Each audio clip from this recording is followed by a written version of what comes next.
السلام عليكم، مرحبا بكم معي في قناتي بونيغ سون غلوتين للوصفات الخالية من الغلوتين. ان شاء الله راكم بخير يا رب العالمين.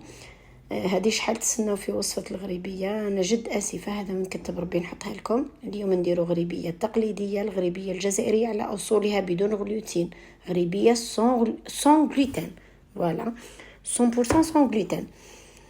كما راكم تشوفوا تجي غريبية ما شاء الله، مقرمشة في نفس الوقت، طرية مشقة، لا تفرق على العادي. نبداو على بركة الله ان شاء الله.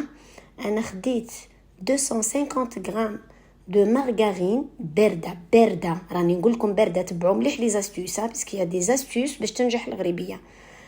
250 غرام مارغارين باردة من الثلاجة، نصف كأس تاع الزيت كما راكم تشوفوا، و200 غرام سكر غلاسي، تقدروا تنقصوا ديروا 180 غرام اللي ما يحبش بزاف السكر، ونضربوها. هنا لاستيوس الثانيه، لاستيوس الاولى قلنا باللي الزبده بارده ولا لا مارغارين سون غلوتين بارده من الثلاجه، بارده مليح.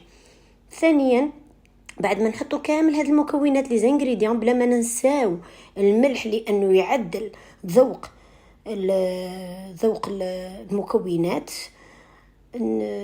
بعدها نبداو نضربوا حتى كيما شفتوا تطلع كريمه. اللي يعرف كريمه الزبده كيما كريمه الزبده، اون كريم فريمون، اون كريمه تطلع مليح.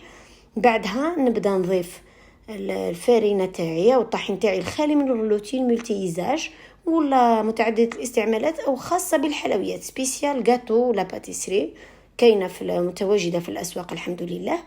مع انا هذا الكميه درت فيها نصف باكيت تاع خميرة الحلويات نوارة الخالية من الغلوتين، وكاين عدة مكونات.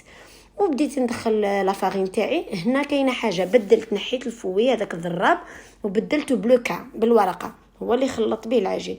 انا هنا الفارينه دات لي حوالي 850 900 غرام فارينه خاليه من الغلوتين متعدده الاستعمالات. نتوما شوفوا مع الفارينه تاعكم اللي كاين عده انواع، لانه كاين انواع تشرب. مع زدت لها كمية من اللوز المرحي، يمكن الاستغناء عليها، سي فاكولتاتيف، هذا شيء يعني حبيت انا نزيدو يضيف النكهه. ولا تقدروا جنجلانيه محمصه ثاني تعطيها نكهه رائعه، ولا كاوكاو محمص تعطيها نكهه رائعه، ريحيه بودر وضيفيه كيما شفتوا. وريت لكم كامل الطرق. بعد ما زدت الفارينه تاعي والطحين تاعي، ومن بعد نمس العجينه حتى نشوفها كوره ولا كريه طريه في نفس الوقت ما تتحلش. شفتوني كيفاش درت.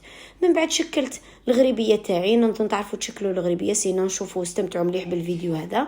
من بعد زدت عليها القرفه كيما غريبيه الزمن، الغريبيه الجزائريه تاع الصح العاصميه، الله درت عليها القرفه وحطيتها في الفرن على درجه 160 درجه كيما شفتوني.